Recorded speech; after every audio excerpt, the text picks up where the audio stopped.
இந்த உலகத்துல தைரியம் இல்லாத ஒரு மனுஷனால தினம் தினம் வாழவே முடியாது. கடந்த சில நாட்களுக்கு முன்பாக சென்னையிலே ஒரு இடத்துல நான் ஜெபத்திற்காக போகும்போது, அந்த ஜெபம் பண்ணிட்டு இருக்கும்போது ஒரு குழந்தை, ஒரு 5th ஸ்டாண்டர்ட் படிக்கிற ஒரு பிள்ளை, அந்த பிள்ளை வந்து எங்கிட்ட ஜெபம் பண்ணு, அங்கிள் எனக்காக ஜெபம் பண்ணுங்க அப்படின்றா. என்ன எதுக்காக ஜெபம் பண்ணணும் அப்படின்னு சொன்னா, அப்படியே பயப்படுறா. அப்படியே நாவெல்லாம் அப்படியே ஒட்டுது அப்படியே அந்த குழந்தைக்கு. ஏன் என்ன ஆச்சு, எதுக்கு பயப்படுற, ஏசப்பா உன் கூட இருக்கிறாரு. எப்போ இது ஸ்டார்ட் ஆச்சு அப்படின்னு கேட்டா, இன்னைக்கு தான் எனக்கு பயமா இருக்கு எனக்கு பயமா இருக்காங்க.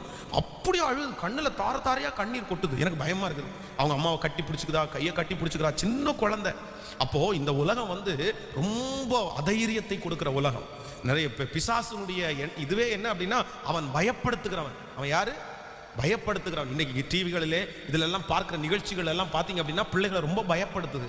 இன்னைக்கு பயப்படுத்துகிற நிகழ்ச்சிகள் வந்து ரொம்ப இங்கே ரொம்ப லெகுவா இன்னைக்கு டிவிகளிலே போடப்படுகிறது. அந்த சவுண்டு இதெல்லாம் வந்து பார்த்தீங்கன்னா சில பிள்ளைகள் வந்து அதற்காக தான் அடிமைகளா இருக்கிறாங்க. அப்போ நமக்கு பயமுள்ள ஆவியை கொடாமல் பலமும் அன்பும் தெளிந்த புத்தியுமுள்ள ஆவியை கொடுப்பார். ஆமென் சொல்லுங்கள். அப்ப ஆண்டவருடைய பிள்ளைகள் ஒவ்வொரு நாளும் எதற்காக ஜெபிக்கணும்னா, ஆண்டவரே இன்றைக்கு வாழ்கிறதற்கு எங்களுக்கு என்ன தாருன்னா தைரியத்தை தாரு.